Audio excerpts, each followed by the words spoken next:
കഴിഞ്ഞ ദിവസം ഞാൻ നമ്മുടെ അലക്സച്ചനില്ലേ, അലക്സച്ചൻ്റെ പള്ളിയിലെ ഒരു പോപ്പുലർ മിഷൻ ധ്യാനം നടന്ന്. അപ്പം അച്ഛൻ എന്നോട് പറഞ്ഞ് ധ്യാനം കഴിയുമ്പോൾ ഒരു സമാപന സന്ദേശം കൊടുക്കണമെന്ന് പറഞ്ഞു. അപ്പം ഞാൻ അച്ഛൻ്റെ പള്ളിയിൽ സന്ധ്യയ്ക്ക് 7 മണിക്ക് പോയി. അപ്പം സമാപന സന്ദേശം വേണമെങ്കിൽ എനിക്കൊരു 1000 സമാപന സന്ദേശം കൊടുക്കാൻ പറ്റും. എൻ്റെ ജോലി തന്നെ ഇതാണല്ല, എത്രയോ വർഷമായി.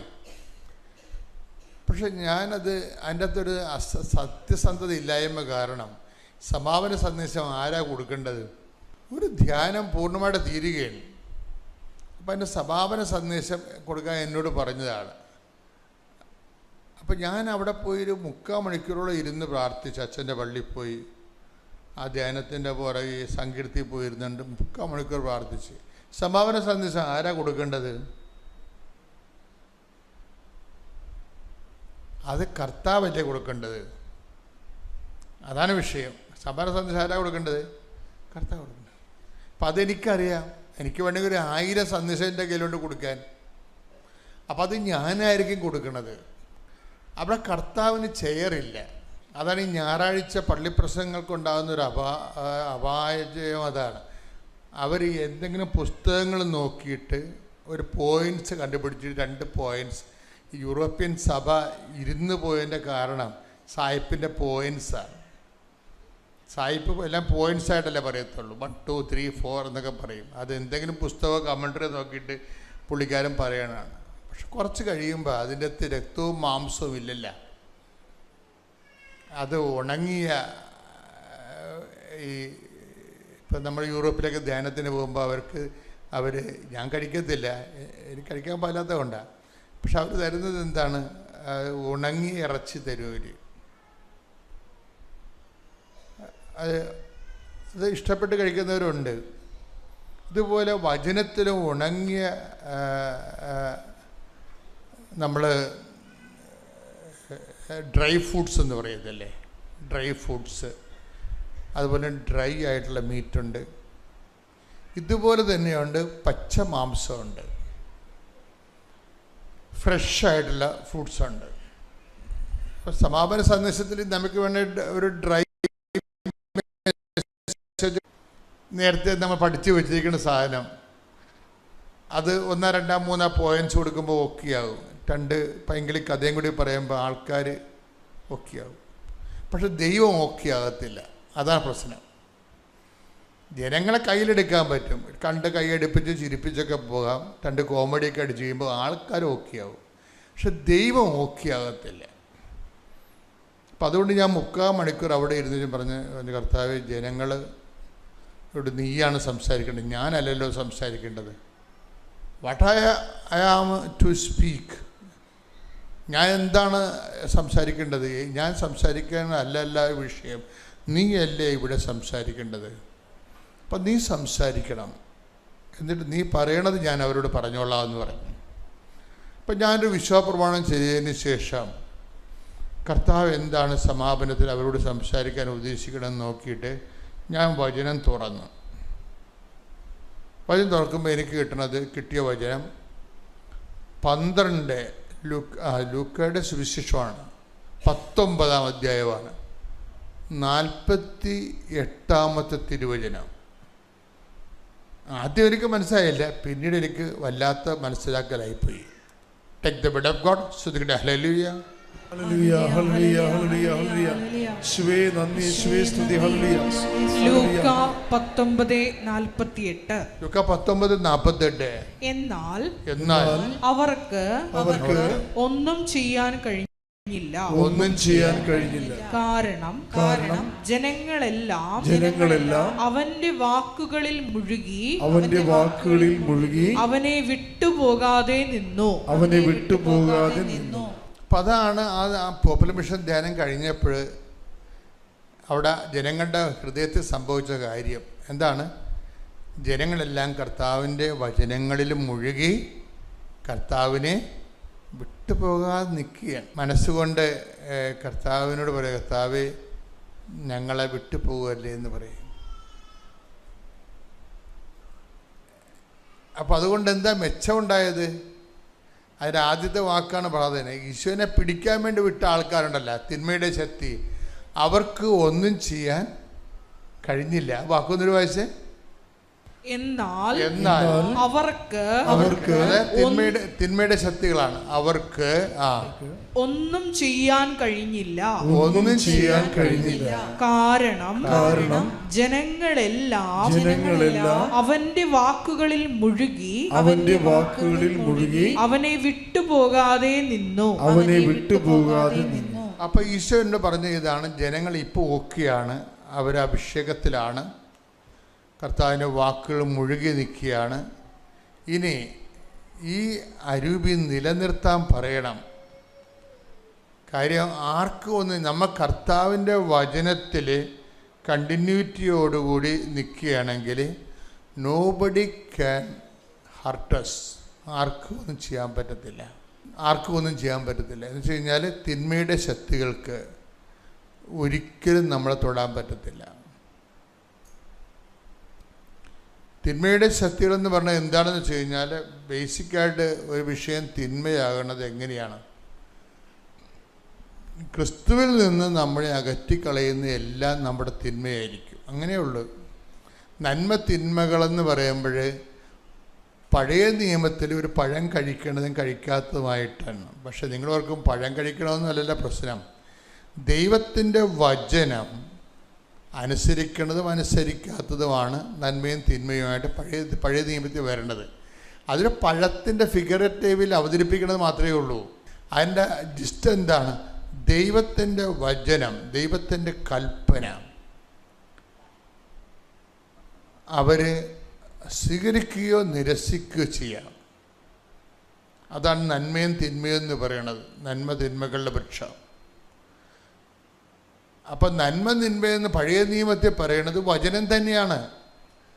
വചനം അനുസരിക്കുന്നത്, സ്വീകരിക്കുന്നത് നന്മയും വചനം തിരസ്കരിക്കുന്നത് തിന്മയുമാണ്. പുതിയ നിയമത്തിൽ വരുമ്പോൾ വചനം മാംസമായ ഈശോയാണ് നന്മ തിന്മയുടെ അടിസ്ഥാനം. പുതിയ നിയമത്തിൽ വരുമ്പോൾ ഈശോനെ സ്വീകരിക്കുകയോ, ഈശോയാണ് ജീവൻ്റെ ബലമെന്ന് പറയണത്, ഈശോനെ സ്വീകരിക്കുകയോ സ്വീകരിക്കാതിരിക്കുകയോ ചെയ്യുന്നതാണ് നന്മ തിന്മകളുടെ മാനദണ്ഡമെന്ന് പറയണത്. അപ്പം തിന്മകൾ നമ്മുടെ ഉള്ളിലേക്ക് വരണ ഒരു സമയമെന്ന് പറയുമ്പോൾ അതിനെ ഇൻടൈറ്റ് ചെയ്ത് കളയണം. അപ്പം എങ്ങനെയാണ് ചെയ്യണത്? ജനങ്ങളെല്ലാം ഒന്നൊരു വായിച്ച വചനം. എന്നാൽ അവർക്ക് ഒന്നും ചെയ്യാൻ കഴിഞ്ഞില്ല. കാരണം ജനങ്ങളെല്ലാം അവന്റെ വാക്കുകളിൽ മുഴുകി അവനെ വിട്ടുപോകാതെ നിന്നു. അപ്പൊ അതാണ് വിഷയം.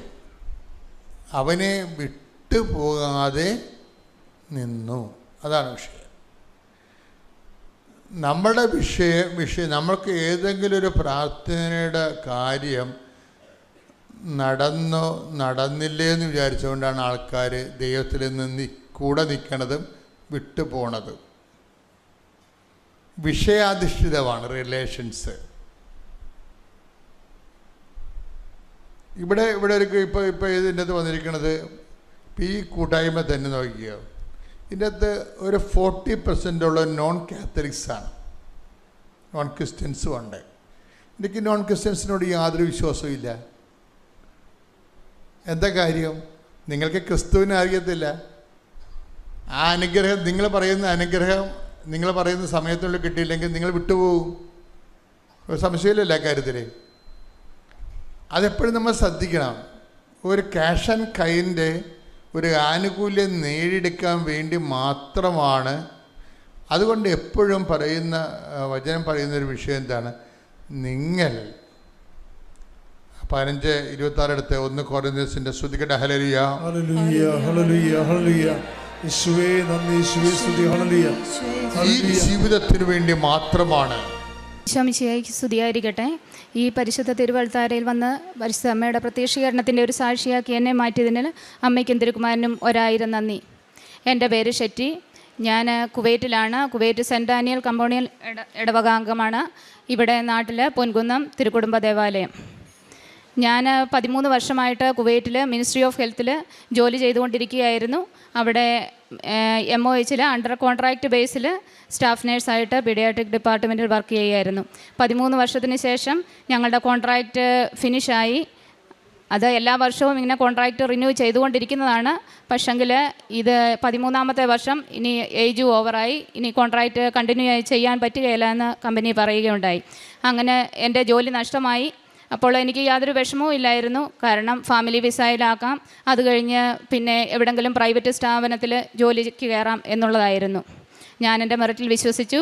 എന്നാൽ 2 വർഷം ഞാൻ ജോലിക്ക് നോക്കി. എല്ലാ പ്രൈവറ്റ് ഒത്തിരി ക്ലിനിക്കുകളിൽ ജോലി അന്വേഷിച്ചു, നേഴ്സിംഗ് ഹോമുകൾ അന്വേഷിച്ചു. പക്ഷെങ്കിൽ അവരൊക്കെ ജോലി തരാൻ സന്നദ്ധരായിരുന്നു. എൻ്റെ എക്സ്പീരിയൻസൊക്കെ കണ്ടിട്ട് അവർ ജോലി ചെയ്യാൻ എഗ്രി ചെയ്തു, നല്ല സാലറിയും പറഞ്ഞു. പക്ഷെങ്കിൽ എൻ്റെ ലൈസൻസ് കണ്ടിട്ട് അവരെല്ലാവരും എന്നെ ഒന്നെങ്കിൽ അപ്പോൾ തന്നെ പറയും, അല്ലെങ്കിൽ പിന്നെ വിളിച്ചിട്ട് പറയും ഈ ലൈസൻസ് ട്രാൻസ്ഫർ ചെയ്യാൻ പറ്റുകയില്ല. കാരണം MOHൻ്റെ ലൈസൻസ് അവർക്ക് പ്രൈവറ്റിലേക്ക് ട്രാൻസ്ഫർ ചെയ്യാൻ പറ്റത്തില്ല. എന്നെ സംബന്ധിച്ച് പുതിയൊരു ലൈസൻസ് വീണ്ടും എഴുതിയെടുക്കുക എന്നുള്ളത് വളരെ അസാധ്യമായിരുന്നു. ഞാൻ 20 years ബാക്കിൽ ഇതുപോലെ വന്ന് വിസിറ്റിംഗ് വിസയിൽ പോയി, ഹസ്ബൻഡ് വിസയിൽ പോയി 2 തവണ ആ ലൈസൻസ് എക്സാം എഴുതിയിട്ടുണ്ടായിരുന്നു. അപ്പോഴൊക്കെ ഫെയിലാവുകയാണ് ചെയ്തത്. പിന്നെ ഇത്രയും വർഷം പിന്നിട്ടു. ജോലി ചെയ്ത എക്സ്പീരിയൻസ് ഉണ്ടെങ്കിലും എക്സാം എഴുതി പാസ്സാകാൻ എനിക്ക് ഒരു അത്ര കഴിവ് ഉള്ള വ്യക്തിയല്ലായിരുന്നു. അതുകൊണ്ട് ഞാൻ ഇങ്ങനെ വിഷമിച്ചിരുന്നു. 2 വർഷമായിട്ട് ജോലി കിട്ടുന്നില്ല. അപ്പോൾ എൻ്റെ ചേച്ചി ഇവിടെ ഉടമ്പടി എടുത്തിട്ടുള്ള വ്യക്തിയാണ്.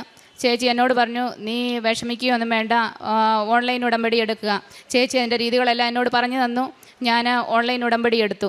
അതായത് 2022 നവംബറിൽ ഓൺലൈൻ ഉടമ്പടി എടുത്തു. ആ നവംബറിൽ ഉടമ്പടി എടുത്തതിന് ശേഷം 3 മാസങ്ങൾക്കകമായിട്ട് തന്നെ എനിക്ക് ഒരു ക്ലിനിക്കിൽ, ഡെൻ്റൽ ക്ലിനിക്കിൽ ജോലി കിട്ടി. അതൊരു പാർട്ട് ടൈം ജോലി പോലെയായിരുന്നു, 4 hours ആയിരുന്നു. ആ ജോലി 1 year ഞാനതവിടെ ചെയ്തു. 1 year ചെയ്തു. എനിക്ക് ലൈസൻസ് ട്രാൻസ്ഫർ ചെയ്യാൻ പറ്റാത്തത് കൊണ്ട് അവിടുന്ന് ആ ജോലി എനിക്ക് നഷ്ടമായി. അപ്പോൾ 2020 പിന്നെ ഇതിൻ്റെ ഇടയിൽ ഞാൻ ഓൺലൈൻ ഉടമ്പടി പുതുക്കാൻ ശ്രമിക്കുന്നുണ്ടായിരുന്നു, എനിക്ക് പറ്റുന്നുണ്ടായിരുന്നില്ല. 2023 ഒക്ടോബർ 31 ആയപ്പോൾ എനിക്ക് ആ ജോലി തീർന്നു. നവംബർ 6-ാം തീയതി എനിക്ക് ഒരു നൈറ്റിൽ ഒരു 11:45 ആയപ്പം എനിക്ക് ഉടമ്പടി പുതുക്കാൻ പറ്റി. ആ ഉടമ്പടി പുതുക്കി. പിറ്റേ ദിവസം തന്നെ മോർണിംഗിൽ എനിക്കൊരു കോള് വരികയാണ്. ഞാനൊരു ആപ്ലിക്കേഷൻ നേരത്തെ കൊടുത്തിട്ടുണ്ടായിരുന്നു ഒരു സ്കൂളിലേക്ക്, ഒരു ബ്രിട്ടീഷ് സ്കൂളിലേക്ക്. അവിടുത്തെ HR എന്നെ വിളിച്ചിട്ട് പറഞ്ഞു, 7 മണി സമയത്ത് വിളിച്ചു, നീ 8:30 ആകുമ്പോഴത്തേക്കും അവിടെ വന്ന് ഇൻ്റർവ്യൂ അറ്റൻഡ് ചെയ്യുക. അപ്പോൾ ഞാൻ പറഞ്ഞു, എനിക്ക് അത്രയും സമയത്ത് എനിക്ക് അവിടെ എത്താൻ പറ്റില്ല. എങ്കിലും അവർ പറഞ്ഞു, കുഴപ്പമില്ല, നീ മാക്സിമം ട്രൈ ചെയ്യുക. ഞാൻ 1/2 hour ലേറ്റായി അവിടെ ചെന്നു. ഇൻ്റർവ്യൂ അറ്റൻഡ് ചെയ്തെങ്കിലും ബ്രിട്ടീഷുകാരാണ്. ഞാനവിടെ ഇംഗ്ലീഷൊക്കെ അത്യാവശ്യം സംസാരിക്കുമെങ്കിലും ആ ബ്രിട്ടീഷുകാരുടെ ലാംഗ്വേജ് ഒന്നും അത്ര പോരാ, നമുക്ക് അത്ര മനസ്സിലാകില്ലായിരുന്നു. എങ്കിലും ആ പ്രിൻസിപ്പാൾ എന്നോട് ഒന്നും പറഞ്ഞില്ല. ആ പുള്ളി എന്നോട് പറഞ്ഞു, ഓക്കെ, ആ നേഴ്സിങ്ങിൻ്റെ അടുത്ത് അവിടെ ഒരു നേഴ്സും കൂടെ ഉണ്ട്, അവരുടെ ഓഫീസിലേക്ക് എന്നെ കൊണ്ടുപോയിട്ട് പറഞ്ഞു, നീ ഇന്ന് തന്നെ ജോയിൻ ചെയ്യണം, നിനക്ക് ഇന്ന് തന്നെ ജോയിൻ ചെയ്യാൻ പറ്റുമോ എന്ന് ചോദിച്ചു. എനിക്ക് വളരെ സന്തോഷമായി. യൂണിഫോം പോലും ഇല്ലാതെ അവരെന്നെ അന്ന് തന്നെ ജോയിൻ ചെയ്യിപ്പിച്ചു. അത് ഓൺലൈൻ ഉടമ്പടി പുതുക്കിയതിൻ്റെ പിറ്റേ ദിവസമായിരുന്നു. അന്ന് മുതൽ എനിക്ക് സാലറി ഇങ്ങോട്ട് കിട്ടി. പിന്നെ എൻ്റെ ലൈസൻസ് ഒരു പ്രശ്നമായി തന്നെ കിടക്കുകയാണല്ലോ. HR എൻ്റെ ലൈസൻസ് കണ്ടിട്ട് പറഞ്ഞു, കുഴപ്പമില്ല, ഇത് ഷോർട്ട് എക്സ്പയറിയാണ്. എൻ്റെ എക്സ്പയറി ഓൾറെഡി കഴിഞ്ഞത് 2022 മാർച്ചിൽ ഓൾറെഡി എക്സ്പയറി ആയതായിരുന്നു. അതിനെ വെച്ച് നമുക്ക് എങ്ങും ഒരിടത്തും ചെന്ന് ഒരു അപ്ലൈ ചെയ്യാൻ സാധ്യമായിരുന്നില്ല. ആരും അത് അക്സെപ്റ്റ് ചെയ്യുകയുമില്ലായിരുന്നു. ഞാൻ മാതാവിനോട് പ്രാർത്ഥിക്കുകയുണ്ടായി, മാതാവേ, ഇതിനി ഇവരെന്നോട് എന്തെങ്കിലും ഡോക്യുമെൻ്റ് ചോദിച്ചു കഴിഞ്ഞാൽ എൻ്റെ കയ്യിൽ കൊടുക്കാനൊന്നുമില്ല. അവർ ചോദിച്ചാൽ അവരോട് മറുപടി പറയാനും എനിക്കൊന്നുമില്ല. ഇത് എൻ്റെ മെറിറ്റിൽ ഇനി എനിക്കൊന്നും പറ്റില്ല. അപ്പോഴാണ് ഈ ജോസഫ് അച്ഛൻ ഇവിടെ അനുദിന അനുഗ്രഹ പ്രാർത്ഥന സ്റ്റാർട്ട് ചെയ്തു. അപ്പോൾ ഞാൻ എൻ്റെ ഡോക്യുമെൻറ്റുകളും എക്സ്പയറി ആയ ലൈസൻസിൻ്റെ ഒരു കോപ്പിയും എടുത്തു വെച്ച് ഞാൻ not my merit but by grace എന്ന് എഴുതി ഞാൻ അന്ന് മുതൽ പ്രാർത്ഥിക്കാൻ തുടങ്ങി. ആ ഉടമ്പടി അനുഗ്രഹ പ്രാർത്ഥനയിൽ പ്രാർത്ഥിക്കാൻ തുടങ്ങി. അത് ഞങ്ങളുടെ ഇവിടുത്തെ 5:30 സമയം, അവിടുത്തെ 3 മണി സമയമാണ്. ഞാനപ്പോൾ എഴുന്നേറ്റ് ആ സമയത്ത് അതിനു മുമ്പ് കുളിച്ച് റെഡിയായി ഞാൻ 3 മണിക്ക് എഴുന്നേറ്റ് പ്രാർത്ഥിക്കാൻ തുടങ്ങി. ഒരു ദിവസം ഞാൻ ലേറ്റായി കഴിഞ്ഞാൽ മാതാവ് ഒരു തവണ എനിക്ക് ഒരു അനുഭവം ഉണ്ടായി. മാതാവ്, ഞാൻ 3 മണിയായി, ഞാൻ എഴുന്നേറ്റില്ല. അപ്പോൾ എൻ്റെ തലയ്ക്കിട്ട് എനിക്കൊരൊറ്റ അടി കിട്ടി, ശക്തമായ അടി. പക്ഷെങ്കിൽ അതൊരു പഞ്ഞിക്കൊട്ടും കൊണ്ട് അടിക്കുന്നത് പോലെ അതേ അനുഭവമായിരുന്നു എനിക്കുണ്ടായത്. പിന്നെ അതിനുശേഷം എൻ്റെ ലൈസൻസിൻ്റെ കാര്യത്തിൽ ആകെ പിന്നെ ഞാനൊന്നും അവരോട് ചോദിക്കുന്നില്ല. കാരണം എത്ര നാളേലും ജോലി അങ്ങനെ പോവുകയാണെങ്കിൽ പോട്ടെ, ലൈസൻസ് കാരണം ഇത് ട്രാൻസ്ഫർ ചെയ്യാൻ പറ്റാത്ത കാര്യമാണ്. അപ്പം ഞാൻ വിഷമിച്ച് പ്രാർത്ഥിക്കുമ്പോൾ ഒരു ദിവസം ബൈബിൾ എടുത്ത് പ്രാർത്ഥിക്കും. വിഷമിച്ച് പ്രാർത്ഥിച്ച് ബൈബിൾ എടുത്തപ്പം എനിക്ക് ഒരു വചനം കിട്ടി. യോഹന്നാൻ 11-ാം അധ്യായം 40-ാം വാക്യം. ഈശോ ലാസറിനെ ഉയർപ്പിക്കുന്നതാണ്. മത്തായിയോട് പറയുന്നു, വിശ്വസിച്ചാൽ നീ ദൈവമഹത്വം ദർശിക്കുമെന്ന്. ആ വചനത്തിൽ ഞാൻ ഉറച്ച് വിശ്വസിച്ചുകൊണ്ട് ആ ബൈബിൾ ഭാഗം ഞാൻ ഡെയിലി എന്നും വായിക്കാൻ തുടങ്ങി. ഞാൻ നേരത്തെ ബൈബിൾ ഒന്നും അധികം വായിക്കുന്ന വ്യക്തിയായിരുന്നില്ല. ഈ ഓൺലൈൻ ഉടമ്പടി എടുത്തതിന് ശേഷം ഞാൻ നേരത്തെ ആണെങ്കിൽ ഒരു പാരഗ്രാഫ്, അത് ഏറ്റവും ചെറിയ പാരഗ്രാഫ് നോക്കി വായിക്കുമായിരുന്നു. അങ്ങനെയായിരുന്നു, അതും എന്നും ഇല്ലായിരുന്നു. ഇപ്പോൾ ഈ ഓൺലൈൻ ഉടമ്പടി എടുത്തതിന് ശേഷം ഞാൻ ബൈബിള് ഒരു തവണ കംപ്ലീറ്റ്ലി വായിച്ചു തീർത്തു. വീണ്ടും ഞാനിപ്പോൾ വായിക്കുന്നുണ്ട്. അതുപോലെ ഡാനിയേൽ അച്ഛൻ്റെ ബൈബിളും എനിക്ക് കേൾക്കാനായിട്ട് സാധിക്കുന്നുണ്ട്. മാതാവ് അതിനൊക്കെ അവസരം ഒരുക്കി തന്നു. പിന്നെ ജപമാലകൾ ഇഷ്ടം പോലെ ചെല്ലുവാനായിട്ട് എനിക്ക് അവസരം കിട്ടി. ഇപ്പോൾ ഇഷ്ടം പോലെ ടൈം എനിക്ക് കിട്ടുന്നുണ്ട്. ഈ സ്കൂളിലത്തെ ജോലി ആയതുകൊണ്ട് ഞാൻ എന്നും സ്കൂളിൽ ഓഫീസിൽ ജോലിക്ക് ചെന്ന് കഴിഞ്ഞാൽ ആദ്യം അവിടെ പിന്നെ മാതാവ്, എനിക്ക് അവിടെ കുവൈറ്റിലായിരുന്നപ്പോൾ അവിടെ ഒരു ജപമാല കൂട്ടായ്മയുണ്ട്. ആ ജപമാല കൂട്ടായ്മയിൽ ഞാൻ പോകാൻ തുടങ്ങി. അവിടെ നമുക്ക് ചെന്ന് കഴിയുമ്പം ഈ ജപമാലയും ഒരു കാശുരൂപവും കിട്ടി. ആ കാശുരൂപവും ജപമാലയും വെച്ച് ഞാൻ എൻ്റെ ക്ലിനിക്കിൽ ചെന്ന് കഴിഞ്ഞാൽ ആദ്യം ഞാനത് ലൈസൻസ് ഞങ്ങൾക്ക് ട്രാൻസ്ഫർ ആയി കഴിഞ്ഞാൽ അത് ബോർഡിൽ അത് സ്ഥാപിച്ച് വെക്കണം. അല്ലെങ്കിൽ ചെക്കിങ്ങിന് വന്നു കഴിഞ്ഞാൽ പ്രശ്നമാണ്, നമ്മളെ അവർ കേസാക്കും, അവർ കൊണ്ടുപോകും. പിന്നെ അതുകൊണ്ട് ഞാൻ ഈ ജപമാലയും ഈ കാശുരൂപവും അവിടെ ആ ബോർഡിൽ വെച്ച് പ്രാർത്ഥിക്കും. മാതാവേ, എനിക്ക് ഇതുപോലെ എൻ്റെ ഒരു ലൈസൻസ് ഇവിടെ വെക്കാനായിട്ട് എനിക്ക് അവസരം തരുമോ എന്ന് ഞാൻ ചോദിക്കുമായിരുന്നു കരഞ്ഞ്. അങ്ങനെ ഞാൻ അവിടെ ഇരുന്ന് ഇഷ്ടം പോലെ ജപമാലയുള്ളൂ, ബൈബിളും വായിക്കും. എനിക്ക് അവസരമുണ്ട്. സ്കൂളിലെ കുട്ടികളെ നോക്കിക്കഴിഞ്ഞാൽ എനിക്ക് ഇഷ്ടം പോലെ ടൈമുണ്ട്. കൺസൾട്ടേഷൻ പോലെ മാത്രമേ ഉള്ളൂ. അങ്ങനെ ഇരുന്ന് ലാസ്റ്റ് എൻ്റെ സ്കൂളിനോ അവധിയാകാറായി. അപ്പോൾ HR എന്നോട് വിളിച്ചിട്ട് ചോദിച്ചു, നിൻ്റെ ലൈസൻസിൻ്റെ കാര്യം എന്തായി? എനിക്ക് പറയാൻ വാക്കുകളില്ല. ഞാൻ മാതാവിനോട് ഇങ്ങനെ പറഞ്ഞിട്ടുണ്ടായിരുന്നു, മാതാവേ അവരെന്നോട് എന്തെങ്കിലും ചോദിച്ചാൽ എൻ്റെ മാതാവേ അമ്മ തന്നെ എന്തെങ്കിലും മറുപടി പറഞ്ഞേക്കണേ. എന്നിട്ട് അവർ തന്നെ എന്നോട് പറഞ്ഞു, ഓക്കെ ഞങ്ങളത് സ്റ്റാർട്ട് ചെയ്യാൻ പോവുകയാണ്, നിൻ്റെ ലൈസൻസിൻ്റെ കാര്യം പ്രോസസ്സ് ചെയ്യുകയാണ്. എന്നോടൊന്നും പിന്നെ ചോദിക്കാതെ എൻ്റെ ഡോക്യുമെൻറ്റുകളെല്ലാം അവർ ലൈസൻസ് ഓഫീസിലോ എവിടെയൊക്കെ പോയി അതെല്ലാം ശരിയാക്കി. ഇപ്പോൾ ലീവ് തുടങ്ങിയതിൻ്റെ പിറ്റേ ദിവസം എന്നോട് HR വിളിച്ചിട്ട് മെസ്സേജ് എൻ്റെ എന്നോട് പറഞ്ഞു, അടുത്ത ദിവസം തന്നെ ലൈസൻസ് ട്രാൻസ്ഫർ ആകുമായിരിക്കും, കാരണം ഞങ്ങൾ ലാസ്റ്റ് പേയ്മെൻറ്റ് അടച്ചിട്ടുണ്ട് എന്ന് പറഞ്ഞു. അതിന് രണ്ട് ദിവസങ്ങൾക്ക് ശേഷം ആ ലൈസൻസ് ട്രാൻസ്ഫറായി. ഓട്ടോമാറ്റിക്കലി ആ ഇൻ്റർനാഷണൽ IAK എന്ന് പറയുന്ന ഇൻ്റർനാഷണൽ ബ്രിട്ടീഷ് സ്കൂളിലേക്ക് എൻ്റെ ലൈസൻസ് ട്രാൻസ്ഫറായി. അതേപോലെ എൻ്റെ അതേ സാഹചര്യത്തിലുണ്ടായിരുന്ന എൻ്റെ ഫ്രണ്ട്സൊക്കെ അത് ഈ ലൈസൻസിന് വേണ്ടി ശ്രമിച്ചിട്ട് ആർക്കും നടന്നിട്ടില്ല. അവരൊക്കെ വീണ്ടും എക്സാം എഴുതിയെടുത്ത് കുറേ പേര് വേറെ കൺട്രികളിലേക്ക് പോയി. എനിക്ക് എക്സാം എഴുതിയെടുക്കാനോ വേറെ കൺട്രികളിൽ പോകാനോ ഒന്നും സാധ്യമായിരുന്നില്ല. അതിനൊരു മെറിറ്റുമില്ലായിരുന്നു. മാതാവ് എനിക്ക് ഇത്രയും വലിയ അനുഗ്രഹം വാങ്ങിച്ചു തന്നു. മാതാവിനും തിരുക്കുമാരനും 1000 നന്ദി. പിന്നെ ഞാൻ കാരുണ്യപ്രവൃത്തികൾ എന്ന് പറഞ്ഞു കഴിഞ്ഞാൽ അവിടെ എനിക്ക് കൂടുതലായിട്ട് ചെയ്യാൻ പറ്റിയില്ല. എങ്കിലും ഞാൻ നല്ല ഫുഡുകൾ, ബിരിയാണി പോലുള്ള ഫുഡുകൾ ഉണ്ടാക്കുകയാണെങ്കിൽ അപ്പോൾ തന്നെ അവിടുത്തെ സെക്യൂരിറ്റിക്ക് അല്ലെങ്കിൽ ആ ക്ലിനിക്കുകളിലെ ക്ലീനേഴ്സിന് ഒക്കെ ഫുഡ് കൊടുക്കുമായിരുന്നു. പിന്നെ അവിടെ പ്രേക്ഷിത പ്രവർത്തനം എന്ന് പറഞ്ഞാൽ ജപമാല കൂട്ടായ്മ ഈ മാതാവിൻ്റെ ഫോട്ടോയും ബാക്ക് സൈഡിൽ ഒരു പ്രത്യക്ഷീകരണ പ്രാർത്ഥനയുമായിട്ടുള്ള ഒരു ഫോട്ടോ ഇത് തരുമായിരുന്നു. അത് ഞാനിവിടെ ഡ്യൂട്ടിക്ക് പോകാൻ തുടങ്ങിയ പിന്നെ പബ്ലിക് ട്രാൻസ്പോർട്ടിൽ പോകാൻ തുടങ്ങി. അപ്പോൾ അവിടെ കാണുന്ന മലയാളികളാണെങ്കിൽ മലയാളി, അല്ലെ ശ്രീലങ്കനോ ആരെങ്കിലും ഫിലിപ്പീൻസോ അവരെയൊക്കെ കണ്ടു കഴിഞ്ഞാൽ അവരോട് ഞാൻ ഈ മാതാവിനെ പറ്റി സംസാരിക്കും. വിശ്വാസം ഇല്ലെന്ന് ആരെങ്കിലും പറഞ്ഞാൽ ഞാൻ പറയും ഞാൻ അവർക്ക് വേണ്ടി പ്രാർത്ഥിക്കാമെന്ന് പറയുമ്പം അവർക്ക് സന്തോഷമാവും. അപ്പോൾ അവർ ആ ഫോട്ടോയും ഇതുമെല്ലാം വാങ്ങിക്കും. അങ്ങനെ ഞാൻ എന്നെക്കൊണ്ട് പറ്റാവുന്ന രീതിയിൽ അവിടെ ചെയ്തിട്ടുണ്ട്. ഇതൊക്കെയാണ് എൻ്റെ സാക്ഷ്യം. ഇത്രയും വലിയ അനുഗ്രഹം തന്ന പരിശുദ്ധ അമ്മയ്ക്കും തിരുക്കുമാരനും 1000 നന്ദി. പരിശുദ്ധ അമ്മയ്ക്കും ദേവകുമാരനും ഒത്തിരി നന്ദി. എൻ്റെ പേര് മേഘ ബോബി. ഞാൻ മലപ്പുറം ജില്ലയിൽ നിലമ്പൂർ എന്ന് പറഞ്ഞ സ്ഥലത്തു നിന്നാണ് വരുന്നത്. ഞാനിവിടെ ആദ്യമായിട്ട് കൃപാസനം വന്ന് ഉടമ്പടി എടുക്കുന്നത് ഒക്ടോബർ മാസം 2023. അന്ന് ഞാൻ വരുമ്പോൾ ഞാൻ CMA എന്ന് പറഞ്ഞൊരു കോഴ്സ് പഠിക്കുമായിരുന്നു. CMA എന്ന് പറഞ്ഞു കഴിഞ്ഞാൽ ചാർട്ടേഡ് അക്കൗണ്ടൻറ്റ് പോലത്തെ സിമിലർ ആയിട്ടുള്ളൊരു കോഴ്സാണ്. അപ്പോൾ 2 സ്ട്രക്ചറായിട്ടാണ് എക്സാം ഉള്ളത്, ഇൻ്റർമീഡിയറ്റ് ലെവലും ഫൈനൽ ലെവലും. അപ്പോൾ ഞാൻ ഇവിടെ ഉടമ്പടി എടുക്കാനായിട്ട് വരുന്നത് എൻ്റെ അമ്മ പറഞ്ഞിട്ടാണ്. അമ്മ കൃപാസനത്തിൻ്റെ ഒത്തിരി സാക്ഷ്യങ്ങൾ ഇങ്ങനെ യൂട്യൂബ് വഴി കുറേ കണ്ട് അങ്ങനെ അമ്മ വഴിയാണ് എൻ്റെ അടുത്ത് പറഞ്ഞത് നമുക്കിങ്ങനെ പോകാം എന്നുള്ളത്. അങ്ങനെ ഇവിടെ വരുമ്പോഴാണ് ഡിസംബർ 2023 എനിക്ക് ഫൈനലിൻ്റെ ഒരു ഗ്രൂപ്പിൻ്റെ എക്സാം ഉണ്ട്. ഒരു ഗ്രൂപ്പ് എന്ന് പറയുമ്പോൾ 4 പേപ്പർ. അങ്ങനെ ഞാനിവിടെ വരുന്നു, വന്ന് ഉടമ്പടി എടുക്കുന്നു. ഉടമ്പടി എടുത്തിട്ട് ഞാൻ ഈ ഇൻ്റർമീഡിയറ്റ് എന്ന് പറയുന്നത് 8 പേപ്പറാണ് മൊത്തം, ഫൈനലും 8 പേപ്പർ. അപ്പോൾ ഇൻ്റർമീഡിയറ്റ് ഒക്കെ യൂഷ്വലി ഓരോരുത്തർക്ക് പെട്ടെന്നൊക്കെ ക്ലിയർ ആവുന്നതാണ്. ഫൈനലാണ് എല്ലാവർക്കും ഒത്തിരി തവണ എഴുതി കിട്ടുന്നത്. പക്ഷേ എനിക്ക് നേരെ തിരിച്ചായിരുന്നു. ഞാൻ ഇൻ്റർമീഡിയറ്റ് എനിക്ക് 3 വർഷം എടുത്തു ക്ലിയർ ആവാനായിട്ട്. അതിൻ്റെ ഇടയ്ക്ക് കോവിഡ് വന്നു, അങ്ങനെ ഒത്തിരി തടസ്സങ്ങൾ വന്നായിരുന്നു. അപ്പോൾ അങ്ങനെ വന്ന് ഇവിടെ കൃപാസനത്തിൽ ഞാൻ ഉടമ്പടി എടുക്കുമ്പോൾ ഞാൻ പ്രാർത്ഥിച്ച ഒരു മെയിൻ കാര്യം, എൻ്റെ നിയോഗത്തിൽ എഴുതിയ ഒരു കാര്യം, എനിക്ക് ഫൈനൽ ഫസ്റ്റ് അറ്റംപ്റ്റിൽ തന്നെ കിട്ടണം. എനിക്ക് ഇൻ്റർമീഡിയറ്റ് ഇങ്ങനെ ഒത്തിരി തവണ എഴുതിയ പോലെ വേണ്ട, ഫൈനൽ എനിക്ക് ഫസ്റ്റ് അറ്റംപ്റ്റിൽ തന്നെ കിട്ടണം എന്നായിരുന്നു. അങ്ങനെ ഉടമ്പടി എടുത്തു, വീട്ടിൽ പോയി. അപ്പോൾ കാശ് രൂപമുണ്ട്, എണ്ണയുണ്ട്. അപ്പോൾ എനിക്കെന്ന് പറഞ്ഞാൽ അതെ, ഉടമ്പടി തൈലം, പിന്നെ ഉപ്പ്. അപ്പോൾ എനിക്ക് രാത്രിയിലാണ് ഞാനിരുന്ന് പഠിക്കുന്നത്. എനിക്ക് രാവിലെ എഴുന്നേറ്റ് പഠിക്കാൻ ഞാൻ ഇതുവരെ ശ്രമിച്ചിട്ടുമില്ല, എനിക്കത് പറ്റാറുമില്ല, രാവിലെ എഴുന്നേൽക്കാനേ പറ്റത്തില്ല. അപ്പോൾ അതെനിക്കൊരു ചാലഞ്ചായിട്ട് തോന്നി. പക്ഷേ എൻ്റെ അമ്മ എന്നെ വിളിച്ചു, ഞാൻ 5:30 എഴുന്നേറ്റു. ഇടയ്ക്ക് മടിയുണ്ടെങ്കിലും പിന്നെ അത് എനിക്കൊരു റുട്ടീൻ പോലെയായി.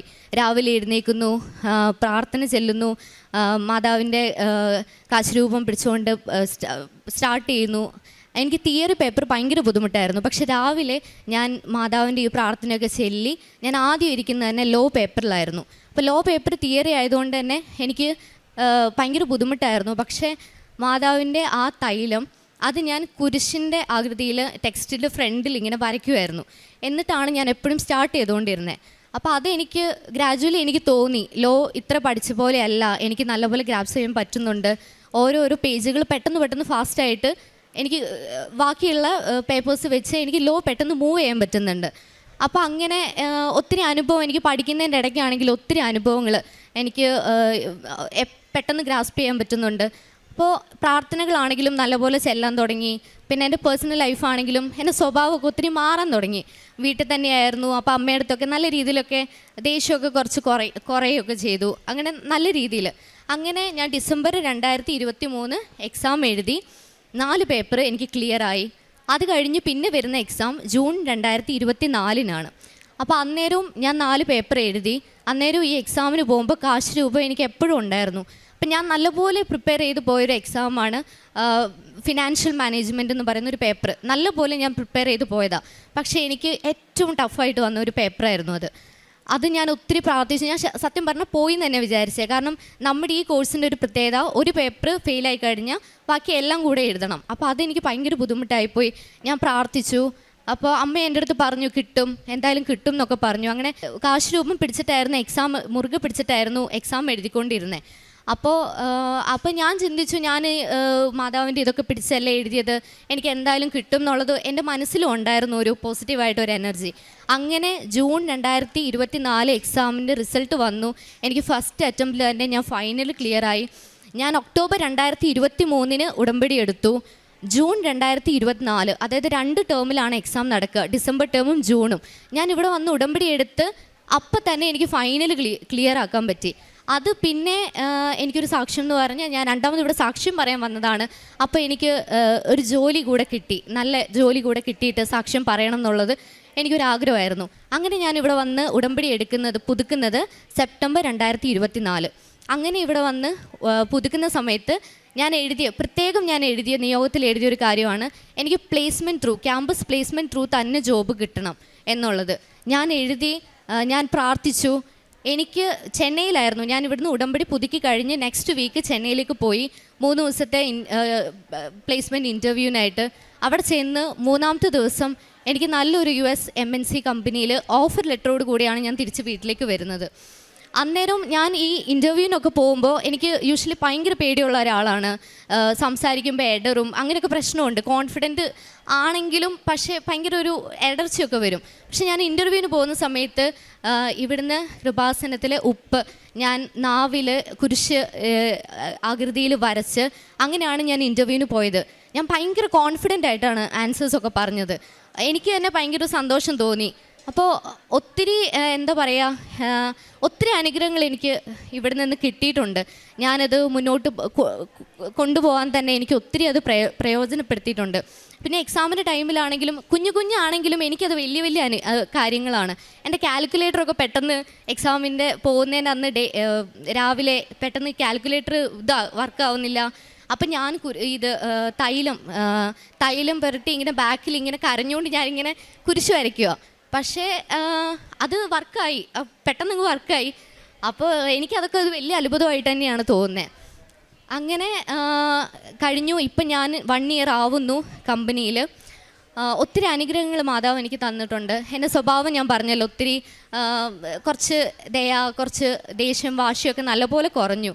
പിന്നെ കാരുണ്യ പ്രവർത്തനങ്ങൾ എന്ന് പറഞ്ഞാൽ എനിക്ക് ആഗ്രഹം ഉണ്ടായിരുന്നു. ഞാൻ പഠിക്കുന്ന സമയത്ത് എനിക്ക് അധികമൊന്നും ചെയ്യാൻ പറ്റത്തുണ്ടായിരുന്നില്ല, എൻ്റെ അടുത്ത് ക്യാഷ് ഇല്ലായിരുന്നു. അപ്പോൾ എൻ്റെ ഒരു ആഗ്രഹം, എനിക്ക് സാലറി കിട്ടുമ്പോൾ എൻ്റെ ഫസ്റ്റ് സാലറിയിൽ എനിക്ക് ഒരു നേരത്തെ ഫുഡെങ്കിലും കൊടുക്കണം എന്നൊരാഗ്രഹം ഉണ്ടായിരുന്നു. എനിക്ക് അതുപോലെ തന്നെ സാധിച്ചു.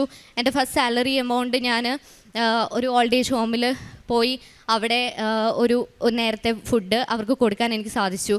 പിന്നെ അതുപോലെ തന്നെ ഒരു തവണയായിട്ട് ജനറൽ ഹോസ്പിറ്റൽ അവിടെയാണെങ്കിലും ഒരു നേരത്തെ കഞ്ഞി എനിക്ക് അവർക്ക് കൊടുക്കാനായിട്ട് സാധിച്ചു. പിന്നെ പത്രം, ഞാൻ ഹോസ്റ്റലിൽ നിൽക്കുമ്പോഴായിരുന്നു ഉടമ്പടി എടുത്തതൊക്കെ.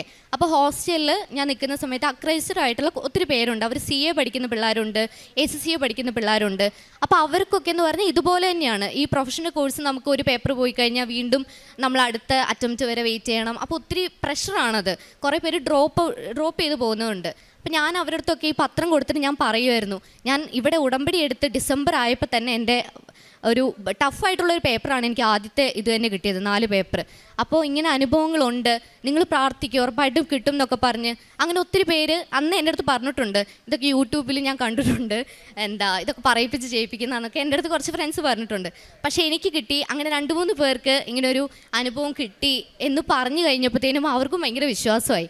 അങ്ങനെ ഞാൻ വഴി എൻ്റെ 2 ഫ്രണ്ട്സ് ഇവിടെ വന്ന് ഉടമ്പടി എടുത്തിട്ടുണ്ട്. എനിക്ക് എൻ്റെ ജീവിതത്തിലും എൻ്റെ വ്യക്തി ജീവിതത്തിലാണെങ്കിലും എൻ്റെ ഫാമിലിയിലാണെങ്കിലും മാതാവ് തന്ന അനുഗ്രഹങ്ങൾക്ക് ഒത്തിരി നന്ദി പറയുന്നു.